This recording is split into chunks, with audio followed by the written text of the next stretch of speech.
Puji Tuhan, shalom Bapak Ibu Saudara. Haleluya. Puji Tuhan, mari sama-sama kita menyimak apa yang jadi pesan Tuhan buat kita di minggu ini Tuhan, Bapak Ibu. Pesannya singkat. Jadi rumah roti. Ya, katakan sama-sama, jadi rumah roti. Nanti kita akan belajar apa yang dimaksud dengan menjadi rumah roti. Diambil dari kitab Rut, Bapak Ibu Saudara, kita baca bergantian kitab Rut 1 ayat 1 sampai 7. Ya. Pesan ini bukan berbicara soal Rut, ini bicara soal rumah roti, ya. Dan banyak yang dibahas juga bukan Rut pula. Banyak yang dibahas adalah Elimelek. Ternyata kemarin kan sempat disinggung sekilas oleh hamba Tuhan. Mari Bapak Ibu Saudara, ayat 1 sampai ayat 7. Saya satu, Bapak Ibu Saudara bergantian. Pada zaman para hakim memerintah, ada kelaparan di tanah Israel. Lalu pergilah seorang dari Bethlehem Yehuda beserta istrinya dan kedua anaknya laki-laki ke daerah Moab untuk menetap di sana sebagai orang asing. Silakan Bapak Ibu. Nama orang itu adalah Elimelek, sama istrinya Naomi, dan nama kedua anaknya Mahlon dan Kilion. Semuanya orang-orang Efrata dari Bethlehem Yehuda. Dan segala sampai ke daerah Moab yang mereka di sana. Kemudian matilah Elimelek, suami Naomi, sehingga perempuan itu tertinggal dengan kedua anaknya. Keduanya mengambil perempuan Moab yang bernama Orpa, yang kedua bernama Rut, dan mereka di situ kira-kira 10 tahun lamanya. Lalu matilah juga keduanya, yakni Mahlon dan Kilion, sehingga perempuan itu kehilangan kedua anaknya dan suaminya. Kemudian masa saya dan kedua menantunya dan pulang dari daerah Moab, sebab di daerah Moab dia mendengar bahwa Tuhan telah memperhatikan umatnya dan memberikan makanan kepada mereka. Maka berangkatlah ia dari tempat tinggalnya itu bersama-sama dengan kedua menantunya ketika mereka sedang di jalan untuk pulang ke tanah Yehuda dan selanjutnya. Nah ini Bapak Ibu Saudara sekilas apa yang terjadi. Penekanannya adalah di nama kota Bethlehem itu. Penekanannya ada di dalam pribadi yang bernama Elimelek. Kita udah tahu kemarin juga dibahas tentang bagaimana keputusan seorang kepala keluarga bernama Elimelek yang memutuskan ketika di Israel terjadi bala kelaparan, dia spontan mengambil keputusan untuk segera memboyong keluarganya, istrinya, kedua anaknya untuk pergi ke sebuah wilayah yang bernama Moab. Ya. Nah, waktu mereka pindah ke wilayah Moab, mereka berharap mereka mengalami sebuah kehidupan yang baru. Mereka mengalami sebuah peruntungan, mereka mengalami hal-hal yang mungkin lebih luar biasa lagi daripada tanah sebelum di mana mereka tinggal. Tetapi nyatanya yang mereka alami adalah ternyata kesusahan demi kesusahan. Gak lama setelah itu matilah Elimelek, gak lama setelah Elimelek matilah Mahlon dan Kilion, dan tinggallah Naomi beserta dengan dua mantunya. Karena pada waktu itu mungkin anaknya udah menikah dengan perempuan Moab. Nah, Bethlehem sendiri artinya adalah rumah roti, Bapak Ibu Saudara ya. Beth itu bait, ya sering artinya adalah rumah. Lehem adalah roti, jadi Bethlehem sendiri memiliki makna rumah roti. Namun Bethlehem yang disebut rumah roti itu sudah tidak menjadi rumah roti lagi buat Elimelek. Nah Bapak Ibu Saudara tahu nama Elimelek adalah sebuah nama yang kok kuat sekali. Elimelek adalah artinya Tuhan adalah rajaku. Gak banyak orang, bahkan orang Israel sekalipun yang punya nama yang begitu kuat. Jarang orang pakai nama ada L. Ya, saya nggak tahu kalau di sini ada Ibu Elsa. Apakah L-nya pakai itu? Nah, tetapi L yang dimaksud dengan Elimelek ini berbicara soal Tuhan. Tuhan adalah rajaku. Artinya orang yang menyandang nama itu mestinya bukan orang yang sembarangan, Bapak Ibu Saudara. Namun makna itu, arti nama Elimelek buat Elimelek sendiri adalah sebuah nama yang biasa-biasa aja, ya. Jadi ternyata pindahnya keluarga Elimelek ini ternyata syarat dengan makna rohani. Bukan hanya kita, ya. Kita kan di umat di masa sekarang melihat kisah Rut, kisah Elimelek yang keluar dari Bethlehem ini, kita kan lihatnya dari sisi rohaninya, makna rohaninya. Tapi ternyata di masa itu pula Tuhan memandang perpindahan Elimelek dari Bethlehem menuju ke Moab itu, di mata Tuhan ini syarat dengan makna-makna rohani, Bapak Ibu Saudara. Ya. Elimelek ternyata bukan di mata Tuhan, bukan cuma sekedar pindah dari Bethlehem ke Moab. Ternyata di mata Tuhan, perpindahan Elimelek dari Bethlehem ke Moab ini sebenarnya pemutusan hubungan perjanjian dengan Tuhan. Tuhan udah susah-susah bawa bangsa Israel keluar dari perbudakan Mesir menuju tanah perjanjian. Karena Tuhan punya rencana besar buat bangsa Israel menduduki wilayah itu. Tetapi buat Elimelek, begitu saja dia keluar dari Bethlehem, dari tanah Israel, dari tanah perjanjian, untuk pergi keluar begitu saja ke Moab. Dan yang dipilih Moab lagi. Moab di mata Tuhan adalah sebuah wilayah yang orang-orangnya Tuhan gak berkenan banget. Moab itu artinya orang-orang yang memberontak kepada Tuhan. Orang-orang yang benar-benar sama sekali gak ada perjanjian sama Tuhan. Moab ini adalah keturunan daripada Lot. Kita tahu kisah itu Bapak Ibu Saudara, ketika dua anak Lot yang perempuan itu menyetubuhi ayahnya sendiri dengan cara-cara yang gak wajar. Akhirnya masing-masing anak punya keturunan. Yang satu namanya Amon, yang satu namanya Moab. Lahirlah keturunan-keturunan dari bangsa yang di mata Tuhan sangat gak berkenan. Jadi artinya perpindahan keluarga Elimelek dari Bethlehem menuju ke Moab ini sebetulnya adalah sebuah pemberontakan di mata Tuhan. Di mata Tuhan ini sebuah pemutusan hubungan perjanjian yang tadinya begitu indah, begitu luar biasa bagaimana Tuhan membawa umatnya sampai ke tanah perjanjian, tetapi ditinggalkan begitu saja. Jadi ternyata di mata Tuhan pun ini mengandung sebuah makna rohani yang waduh, ini gak berkenan banget apa yang dilakukan oleh keluarga Elimelek. Nah, ini loh yang menjadi pesan Tuhan buat kita, buat saya Bapak Ibu Saudara di minggu ini. Tuhan mau pesannya adalah gini, milikilah dan tinggallah di dalam rumah roti. Karena arti kata Bethlehem itu adalah rumah roti. Tuhan mau milikilah dan tinggallah umatnya ini di dalam rumah roti yang sesungguhnya sekaligus menjadi pribadi yang memiliki roti itu sendiri. Jangan seperti Elimelek. Elimelek ini punya nama yang luar biasa Bapak Ibu Saudara. Ya seperti yang saya tadi sebutkan, jarang loh orang di masa itu sekalipun punya nama yang benar-benar menyandang ada nama Allah di situ, di dalamnya. Ternyata buat Elimelek, nama Elimelek adalah sebuah nama biasa. Padahal nama ini adalah nama kuat. Buat orang Israel, orang diberikan sebuah nama itu punya makna yang kuat Bapak Ibu Saudara. Ini orang tua yang memberikan nama Elimelek kepada Elimelek. Inilah semua sebetulnya orang-orang yang dekat sama Tuhan. Dia berharap bahwa Elimelek menjadi orang yang menjadikan Tuhan sebagai rajanya. Tapi nyatanya buat Elimelek nama itu gak ada makna apa-apa Bapak Ibu Saudara. Kayak suatu kali kami pernah melayani seorang yang berkata, Pak, Tuhan pilih saya untuk menjadi seorang Rasul Paulus. Itulah sebabnya ketika saya datang sama Tuhan, Tuhan berikan nama Paulus.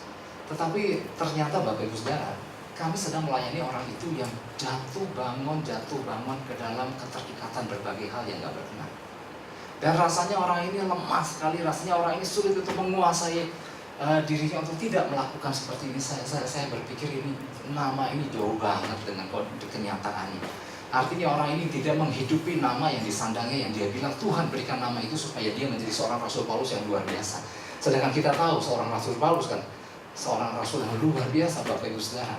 Rasanya saya bilang namanya kayaknya keberatan, kegedean nama daripada kenyataan. Saya bilang sama sekali dia tidak menghidupi nama yang disandang itu. Nggak beda jauh sama Elimelek.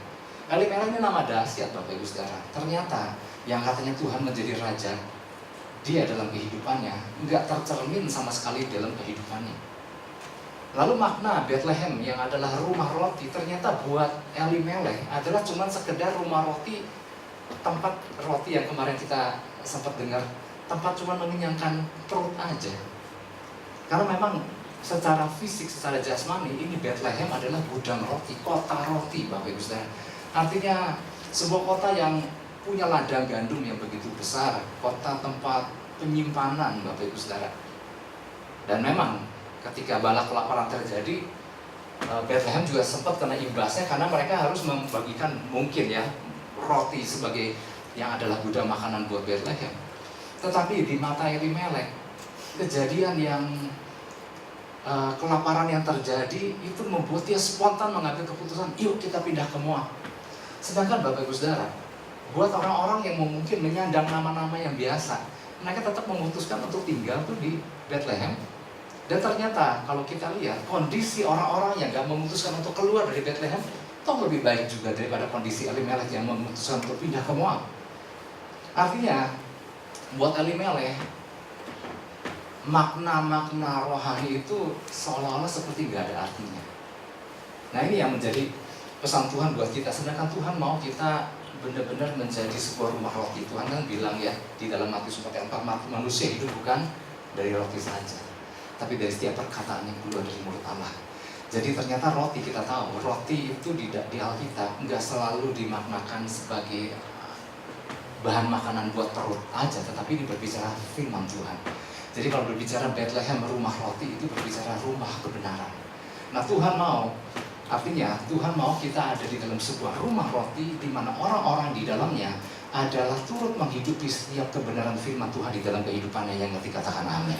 Inilah yang Tuhan menjadi pesan Tuhan buat kita. Jadilah rumah roti, tinggal di rumah roti, milikilah yang dikatakan rumah roti itu, dan jadilah roti itu sendiri. Karena seringkali yang terjadi adalah tampak dari luar, wah rohani banget. Elimelek gimana kurang rohani bagus, namanya pun Elimelek. Tetapi ternyata buat Elimelek, nama adalah sekedar nama, dia tidak menghidupinya. Ya, rumah roti yang adalah rumah kebenaran pun menjadi rumah cuma sekedar tempat gudang roti untuk perut doang.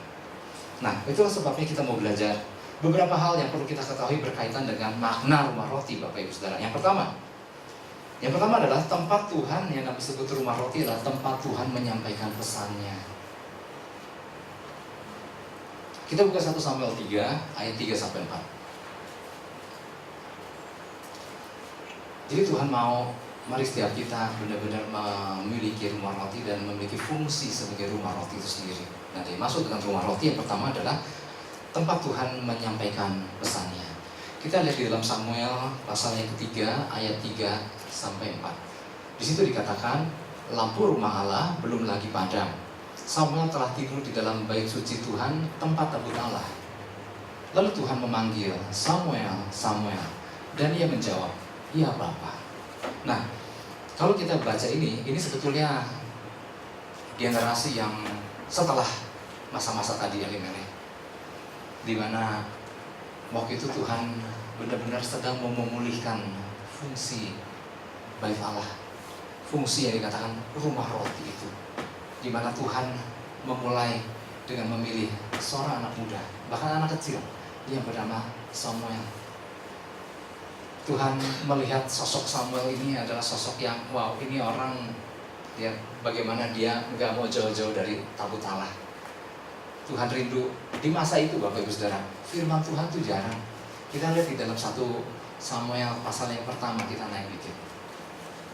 Di masa itu Tuhan udah jarang menyampaikan firman Tuhan. Oke, kita lihat dulu. Samuel yang muda itu menjadi pelayan Tuhan di bawah pengawasan Eli. Pada masa itu firman Tuhan jarang. Penglihatan pun tidak sering. Ini bukan karena Tuhan udah malas bicara, oh enggak. Bukannya Tuhan malas berbicara, karena Tuhan rindu untuk senantiasa berbicara sama umatnya. Yang setuju katakan amin. Tuhan tuh rindu sekali berbicara dengan umatnya, Bapak Ibu Saudara. Namun di dalam kepemimpinan Imam Eli kurang begitu meresponi, kurang begitu cari. Karena apa? Berbagai hal. Mungkin Imam Eli sudah hidup di dalam kenyamanan, Bapak Ibu Saudara. Nah, sehingga dikatakan pada masa itu firman Tuhan jarang. Penglihatan tidak sering. Nah, yang dimaksud penglihatan ini sudah di dalam terjemahan yang lain sudah tidak ada revelation lagi, no vision, nggak ada pernyataan Tuhan, sudah tidak ada pesan Tuhan lagi, sudah nggak ada visi lagi. Maka itu dikatakan firman Tuhan udah jarang terdengar, pesan Tuhan udah langka sekali di masa-masa itu. Karena apa? Hakim yang memerintah pada waktu itu Imam Eli bukan seorang yang mencari perkataan Tuhan. Eli udah mungkin hidup terlalu nyaman. Dia udah punya anak-anak yang sudah lumayan besar, namanya Hofni dan Pinehas. Dan sudah banyak tugas-tugas keimamannya yang sudah dilakukan oleh Hofni dan Pinehas. Maka dia pikir, udah, apalagi yang harus dia lakukan? Semuanya toh sudah berjalan secara rutin. Kenapa dia mesti bersusah-susah lagi mencari perkataan Tuhan? Dan ini loh yang terjadi Bapak Ibu Saudara. Ya di masa-masa itu benar-benar Tuhan udah nggak berbicara lagi. Padahal Imam Eli dia sebenarnya nggak menyadari. Ketika dia sudah tidak bergairah lagi untuk menantikan perkataan Tuhan, ini dia nggak menyadari dampak buat Israel ini besar sekali. Ternyata bukan dampak buat Israel aja, dampaknya dunia loh Bapak Ibu Saudara. Ternyata bait suci di Yerusalem merupakan pelita. Pelita bukan buat menerangi bangsa mereka aja, pelita buat menerangi ternyata menjadi tolok ukur apa yang terjadi di dunia. Nah, kesuaman daripada Imam Eli ternyata memiliki dampak yang luar biasa. Terlihat kalau kita baca, kalau Bapak Ibu Saudara perhatikan, anak-anaknya Imam Eli kan udah yang anak-anak imam yang udah nggak peduli lagi dengan kebenaran. Perjinahan dilakukan di bait Allah nggak tanggung-tanggung pada waktu itu. Bahkan yang namanya penyerobotan hak seenaknya dilakukan oleh siapa? Oleh Hofni dan Pinehas juga. Itulah sebabnya maka Israel, dampaknya pada bangsa Israel mengalami kekalahan demi kekalahan di dalam peperangan ketika melawan bangsa Filistin pada waktu itu. Imam Eli masih gak menyadari. Bahkan dikatakan di dalam ayat ketiga, coba kita lihat lagi ayat ketiga. Lampu rumah Allah belum lagi padam, kondisi pelita di bait Allah belum mati sih, tapi juga nggak terang. Mati segan hidup tak mau, katanya istilahnya. Nah, ternyata dampak globalnya, ternyata menurut sejarah Bapak Ibu Saudara, di masa-masa itu mulai bermunculanlah agama-agama baru di dunia. Kenapa? Pelita dunia yang ada di Yerusalem itu sudah tidak menyinarkan terangnya lagi. Dampaknya Bapak Ibu Saudara. Oleh sebab itu jangan Bapak Ibu Saudara pikir datang rutin di tempat ini memuji menyembah Tuhan di rumah Tuhan, terus dengar firman Tuhan dan itu pulang. Jangan pikir nggak ada dampak Bapak Ibu Saudara. Ketika kita melakukan itu Bapak Ibu Saudara, apalagi kalau orang-orangnya benar-benar menghidupi firman Tuhan, ini yang namanya menjadi pelita buat kota. Yang setuju katakan amin. Pelita buat Bandung. Bahkan tanpa kita sadari, ini mungkin menjadi pelita buat negeri, buat bangsa Bapak Ibu Saudara. Kita pikirkan kita memuji Tuhan, menyembah Tuhan dengan firman Tuhan. Ternyata dampaknya adalah ada lampu pelita rumah Tuhan yang menyala, yang menerangi kota. Nah, ternyata Imam Eli kan gak menyadari hal itu. Itulah sebabnya ketika ada seorang anak muda yang bernama Samuel, dia bersedia untuk mendekatkan dirinya ke tempat di mana takut Allah berada. Disitulah yang Tuhan pakai untuk menjadi sarana untuk menyampaikan isi hatinya. Awalnya kalau kita ikuti, Samuel kan awalnya kan gak ngerti kan. Ketika dia mendengar Samuel, waktu dia jawab, "Ya Bapak," dia lari ke Imam Eli. "Bapak panggil aku?" "Enggak." Kedua kali, Samuel. Dia lari lagi ke Imam Eli. "Ada apa Bapak?" "Enggak, aku enggak panggil." Ketiga kali, dia masih mendengar Samuel. Dia lari lagi kepada Imam Eli dan tahulah Imam Eli bahwa Tuhan lagi mau bicara sama Samuel. Itulah sebabnya Imam Eli bilang sama Samuel, "Nanti kalau engkau dengar Tuhan panggil lagi, bilang begini, 'Ini aku Tuhan, berbicaralah sebab aku siap mendengarkannya.'" Nah, Tuhan mau Bapak Ibu Saudara, kita orang percaya, umat Tuhan, memiliki sikap yang seperti Samuel. Setuju katakan amin. Artinya datang sama Tuhan, bilang, "Tuhan, ini aku, berbicaralah buat aku sebab aku siap untuk mendengarkannya." Seringkali orang agak malas untuk mendengarkan. Udah apa, nggak dengar, nggak apa. Berikan hati kita, berikan diri kita untuk mendengarkan. Sejak itu Bapak Ibu Saudara, Tuhan bicara banyak kepada Samuel. Bahkan setelah panjang lebar Tuhan bicara sama Samuel, Imam Eli kan enak aja datang sama Samuel. Tuhan ngomong apa tadi? Ternyata itu bukan teguran yang Tuhan sampaikan buat Imam Eli. Tetapi sayangnya tidak diindahkan sama Imam Eli. Maka akhirnya posisi jabatan hakim yang disandang oleh Imam Eli lambat laun mulai digantikan oleh seorang yang mau mendengarkan suara Tuhan, yaitu Samuel. Samuel adalah hakim terakhir buat bangsa Israel sebelum masa raja-raja. Dan Tuhan percayakan banyak hal kepada Samuel, seorang yang memberikan hati dan telinganya untuk perkataan Tuhan, Bapak Ibu Saudara. Nah, ini yang dikatakan rumah roti. Orang yang memberikan hatinya tempat Tuhan untuk menyampaikan pesannya, Bapak Ibu. Nah, hal ini jangan sampai menjadi gak ada di dalam kehidupan orang percaya. Dulu zaman saya waktu baru kenal Tuhan, itu kalau di dalam lingkungan kawan-kawan, di dalam saudara-saudara seiman, itu pembicaraan sehari-hari aja bilang gini, aku malam dapat firman itu, kamu dapat apa? Aku dapat ini, kamu dapat apa? Nah, kalau aku dapat ini, wow, itu menjadi satu perbincangan yang sehari-hari, Bapak Ibu Saudara. Besokannya ketemu lagi, aku dapat pernyataan ini, kamu ada? Iya, aku ini, wah, konfirmasi ya. Itu pembicaraan sehari-hari, Bapak Ibu Saudara. Waktu berjalan, nah, aku dapat ini, kamu dapat apa? Nah, waktu berjalan, aku nggak dapat ini, sama aku juga enggak. Waktu berjalan, aku nggak dapat, tenang aja, nanti kita tanya sama Tuhan.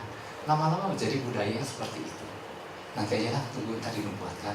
Akhirnya menjadi budaya yang seperti itu, Bapak Saudara. Tuhan mau kondisi seperti Samuel itu kembali hidup di dalam orang-orang percaya. Setuju sama saya katakan ini? Itu dikatakan fungsi rumah roti itu berjalan kembali, Bapak Ibu. Itu yang pertama. Yang kedua, tempat di mana umat Tuhan belajar menghidupi kebenaran firman Tuhan. Artinya di satu sisi kita limpah firman Tuhan, betul, haleluya, puji Tuhan. Tetapi ternyata firman Tuhan itu bukan cuma sekedar didengar, tetapi juga mulai dihidupi, Bapak Ibu Saudara. Nah, itu dikatakan fungsi rumah roti. Yohanes 6 ayat 35.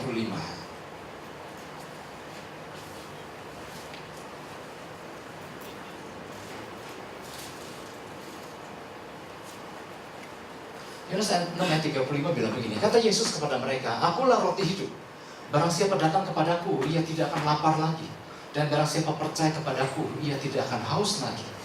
Kalau Bapak Ibu Saudara perhatikan di Yohanes 6 mulai ayat 25 dan selanjutnya, itu tentang Yesus adalah roti hidup.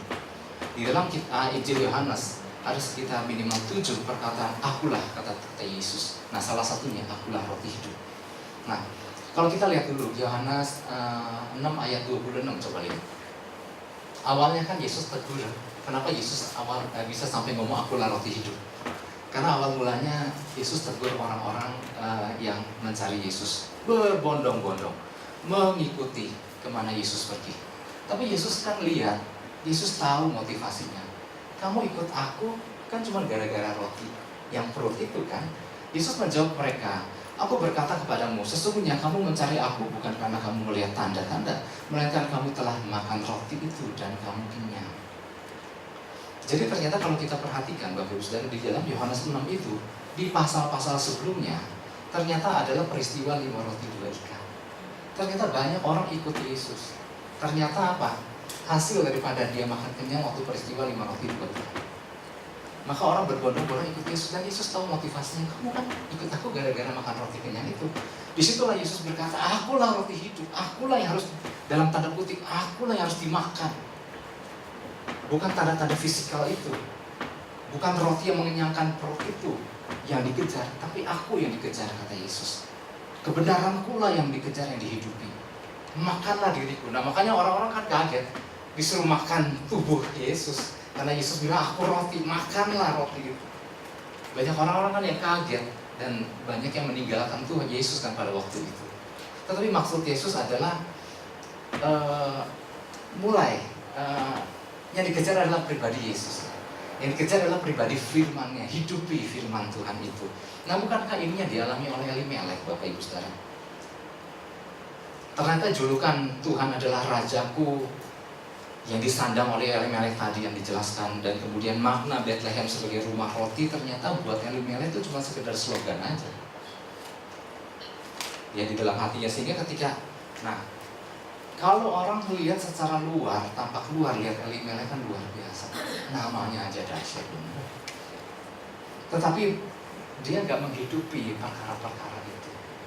Dia nggak menghidupi kebenaran-kebenaran yang selama ini dia terima. Karena jelas Elimelek berasal dari keluarga yang takut akan Tuhan.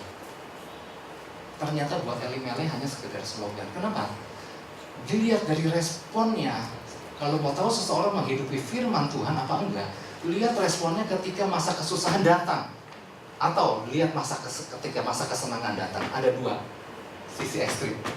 Mau lihat orang menghidupi firman atau enggak, lihat ketika di dalam keadaan kelam atau ketika keadaan lagi ditinggikan. Di situ lihat responnya. Kadang-kadang responnya terlihat apakah dia selama ini menghidupi firman atau enggak, apakah sekedar cuma terima firman aja atau enggak. Terlihat dari respon-responnya. Nah, Elimelech ternyata terlihat dari responnya. Ternyata nyata bahwa selama ini dia memang hidupi setiap kebenaran firman, padahal dia tinggal di sebuah rumah yang namanya rumah roti atau Betlehem. Ketika bala kelaparan datang, langsung memutuskan Moab. Sedangkan orang lain yang mungkin menyandang nama yang biasa-biasa aja, ini sorry saya nggak banyak nggak bicara soal nama. Tapi orang-orang yang biasa, dia tetap bertahan kok di Betlehem. Dan tetap kondisinya jauh lebih baik daripada Elimelech yang menyeberang ke Moab. Nah, ternyata bukti bahwa Elimelech tidak menghidupi setiap kebenaran yang ada pada dia. Nah, ciri orang percaya yang tidak menghidupi firman Tuhan dapat terlihat ini. Ya tadi ya, dua ekstrim tadi yang ketika masalah datang, ketika memang lagi dalam kondisi nyaman banget. Bahkan kadang-kadang orang nyaman ketika masalah datang. Nah, lihat responnya orang-orang tidak menghidupi firman adalah apa? Gegabah di dalam mengambil keputusan. Orang yang tidak menghidupi firman Tuhan, keputusan-keputusannya diambil nggak lagi dari dia. Orang yang nggak menghidupi firman Tuhan, kadang-kadang keputusannya merugikan orang lain. Yang penting gue selamat, orang lain gue nggak mau tahu. Kadang-kadang keputusannya egois banget dan keputusannya tidak peduli sama orang lain. Dan orang-orang yang tidak menghidupi firman, dia tidak peduli dengan berbagai aturan yang ada di situ. Dan orang yang tidak menghidupi firman, semua orang mesti ngerti dirinya. Nah, loh, bagus tadi. Dari situ kita terlihat, dari respon-responnya terlihat apakah seseorang menghidupi firman selama itu atau enggak. Kita lihat di masa Yosua, ketika dia mau menyeberang sungai Yordan. Normal lah buat seorang Yosua yang belum lama menggantikan Musa, seorang pemimpin besar. Normal lah buat Yosua yang ketakutan karena apa? Di hadapannya terbentang sungai Yordan yang begitu lebar dan deras. Normal lah buat Yosua karena dia pernah mengintai negeri yang akan dia masuki, orang yang gede-gede, raksasa-raksasa. Jadi ada kegentaran normal. Kita buka Yosua 1 ayat 7. Tapi berulang kali Tuhan berfirman kepada Yosua untuk bertindak hati-hati, kuatkan dan teguhkanlah. Salah satunya adalah hanya kuatkan dan teguhkanlah hatimu dengan sungguh-sungguh, bertindaklah hati-hati sesuai dengan seluruh hukum yang telah diperintahkan kepadamu oleh hamba-Ku Musa. Jangan menyimpang ke kanan atau ke kiri supaya engkau beruntung kemanapun engkau pergi. Yosua ini sama gentar, sama takut, ada khawatir, dan itu manusiawi. Tuhan bilang hati-hati, bertindak hati-hati sesuai dengan hukum yang telah diperintahkan kepadamu. Jangan menyimpang kanan kiri. Kenapa? Ternyata yang dikhawatirkan Tuhan bukan derasnya sungai Yordan. Yang ditakutkan sama Tuhan bukan ketika bangsa Israel lagi kumpul menyeberang rame-rame itu. Itu Tuhan bukan di situ fokusnya. Yang dikhawatirkan waktu mereka udah menyeberang tanah perjanjian, waktu kemudian tanah perjanjian dibagi-bagi kepada suku-suku Israel. Yang dikhawatirkan adalah ketika mereka nanti tinggal di sana, mereka tinggal hidup berdampingan dengan penduduk asli di sana. Ini yang membuat mereka bisa terpengaruh dengan adat, dengan kepercayaan daripada penduduk asli yang semuanya menyembah kepada dewa-dewa. Itulah sebabnya Tuhan udah kasih tahu, Tuhan udah wanti-wanti, bertindaklah hati-hati sesuai dengan seluruh hukum Tuhan yang kuberikan kepada Tuhan. Mau umatnya bertindak hati-hati sesuai dengan seluruh firman yang Tuhan berikan. Bapak Ibu Saudara, kita tinggal nggak beda jauh dengan kondisi pada waktu itu. Kita juga tinggal bersebelahan, kita tinggal hidup berdampingan, Bapak Ibu Saudara. Nah, kitalah yang memberikan pengaruh, Bapak Ibu Saudara, dengan bertindak hati-hati sesuai dengan hukum dan firman Tuhan. Ada dua kemungkinan kenapa orang nggak jatuh. Tadi kan bicara Elimelek kan. Nah sekarang ada orang yang nggak jatuh. Ternyata ada orang nggak jatuh ada dua kemungkinan Bapak Ibu Saudara. Seseorang nggak jatuh karena ada orang yang senantiasa memperingatkan. Hati-hati loh, jangan loh. Firman Tuhan bilang begini loh. Firman Tuhan bilang begini. Hati-hati ya, hati-hati. Sehingga dia berjalan hati-hati karena terus ada orang yang memperingatkan. Bapak Ibu Saudara. Kayak kita lagi ngajarin anak kecil. Ya, pisaunya tajam loh. Hati-hati ya, jangan pegang bagian sini, pegang bagian sini. Dan anak itu nggak akan pegang yang tajam karena ada orang yang terus ngasih tahu. Orang nggak jatuh karena ada orang yang terus memperingatinya dan mengingatkannya akan firman Tuhan. Tapi ada orang kedua yang tidak jatuh ketika firman Tuhan itu dihidupi di dalam kehidupannya tanpa ada yang memperingatkan. Bapak Ibu Saudara, ini yang disebut rumah roti. Kalau orang nggak jatuh karena ada orang terus memperingatkan, wajar. Tapi orang yang memperingatkan, yang mengingatkan, seringkali kan nggak selalu ada bersama-sama dengan kita. Seringkali kan kita sendirian tanpa ada satupun yang melihat, Bapak Ibu Saudara. Nah waktu firman dihidupi di dalam kehidupan kita, ini yang akan tuntun kita, Bapak Ibu Saudara. Itulah dikatakan bertindak hati-hati sesuai dengan hukum yang Tuhan sudah kasih buat kita, buat saya, Bapak Ibu Saudara. Jadi hal ini juga berlaku buat kita semua, saya, Bapak Ibu Saudara. Itu yang kedua. Itulah sebabnya Yesus bilang, akulah roti hidup. Barang siapa datang kepadaku, nggak lapar lagi. Akulah yang harus dimakan. Jangan cari rotiku yang ngenyangin perut itu, kata Yesus. Yang ngerti sampai sini katakan amin. Saya berharap kita nggak terbalik-balik antara roti yang bisa dimakan. Saya percaya kita udah ngerti tentang itu. Yang ketiga, yang disebut rumah roti adalah tempat di mana kita menjadi penyalur dan model dari kebenaran firman. Wow, lagi-lagi bicara tentang ini. Minggu lalu firman Tuhan bicara tentang role model, bicara tentang teladan. Ternyata waktu saya renungkan, datanglah ayat, muncullah ayat Lukas 2 pasal 4 ini yang iya, masih ada konektivitas, ada hubungan. Lukas 2 ayat 4 bilang begini. Demikian juga Yusuf pergi dari kota Nazaret di Galilea ke Yudea, ke kota Daud yang bernama Bethlehem. Ternyata Bethlehem betul artinya rumah roti. Ternyata Bethlehem itu juga punya nama lain adalah kota Daud. Karena dia berasal dari keluarga dan keturunan Daud. Ternyata Bethlehem ini terkenal dengan sebutan kota Daud, Bapak Ibu Saudara. Kota Daud ini bukan semata-mata julukan untuk menghargai Daud. Ternyata Bethlehem ini adalah jadi ini, kehidupan Daud itu mencerminkan kehidupan sebuah rumah roti. Itulah sebabnya kalau bicara Bethlehem, orang langsung bicara soal Daud. Karena Daud sungguh menghidupi fungsi rumah roti itu. Daud bukan seorang yang tanpa kesalahan, tetapi seorang yang memang punya kerinduan. Suatu kali di dalam Mazmurnya Daud bilang, cinta akan rumah Tuhan menghanguskan aku. Dia seorang yang cinta rumah Tuhan.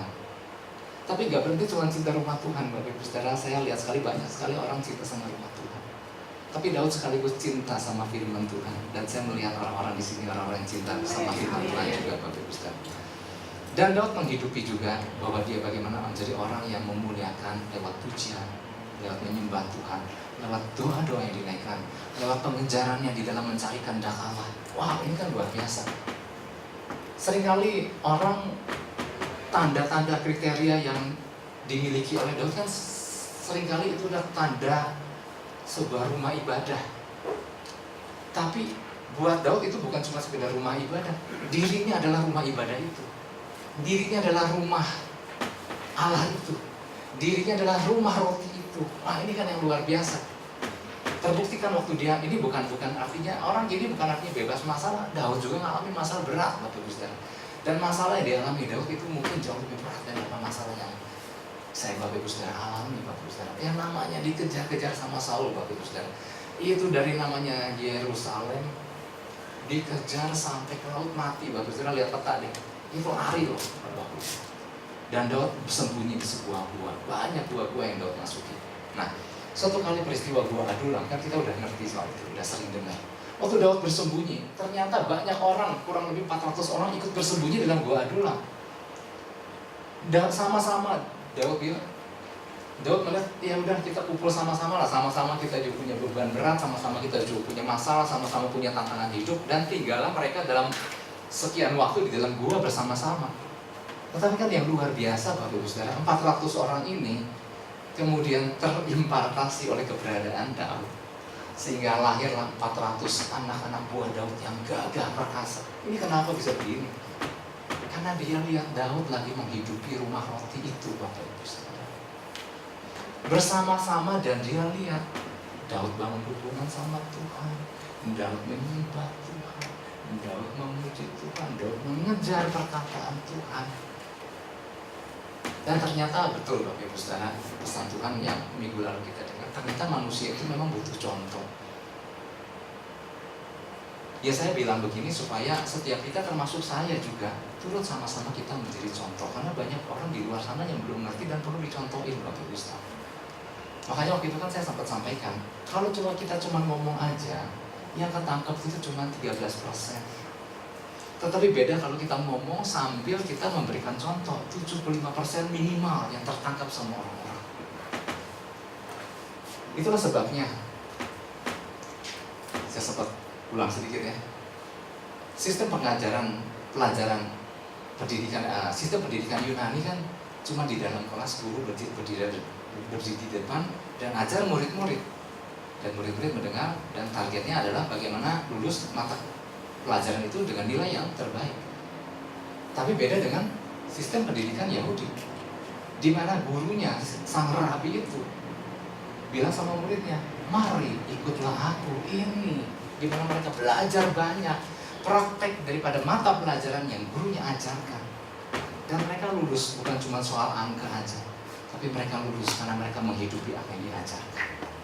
Nah, betapa penting Bapak Ibu Saudara, setiap kita waktu kita keluar beraktivitas di tempat masing-masing, entah di keluarga ataupun di tempat usaha masing-masing Bapak Ibu Saudara, ternyata memang banyak orang yang nggak bisa melakukan karena memang perlu contoh ternyata. Dan contoh itu biarlah dari kita, katakan amin Bapak Ibu Saudara.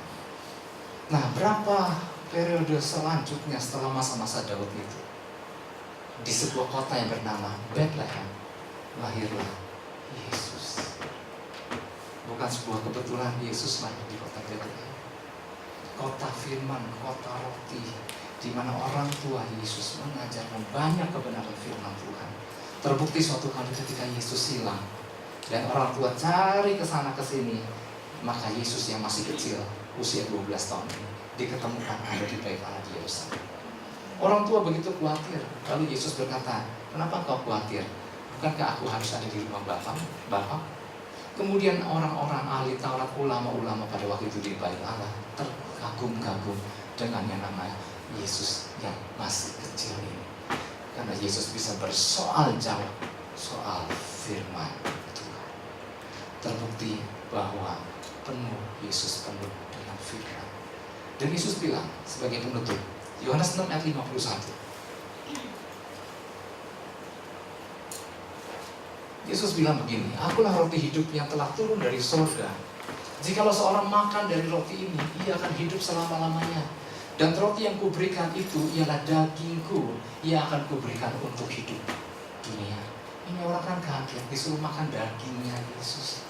Ternyata perkataan ini punya makna yang luar biasa. Artinya, pada Yesus ada firman, pada Yesus ada pengajaran, dan dia begitu rela membagi-bagikan, dan dialah orang yang dikejar bukan roti yang mengenyangkan perut saja, tetapi yang dikejar adalah Yesus, diri pribadi Yesus. Makan Yesus bersekutu dan menjadi satu, dan Yesus merelakan tubuhnya dibagi-bagikannya adalah roti hidup itu sampai benar-benar habis di atas kayu salib, dagingnya diserahkan semuanya.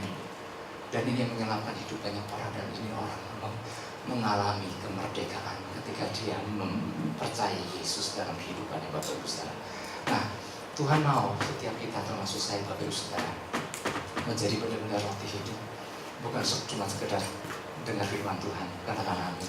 Tapi mulai menghidupi firman, katakan amin. Tapi kemudian mulai membagikan firman, katakan amin. Dan kemudian mempraktekkan firman, biar orang lihat kita praktekkan firman, katakan amin. Dan kita beri tepuk tangan buat Yesus.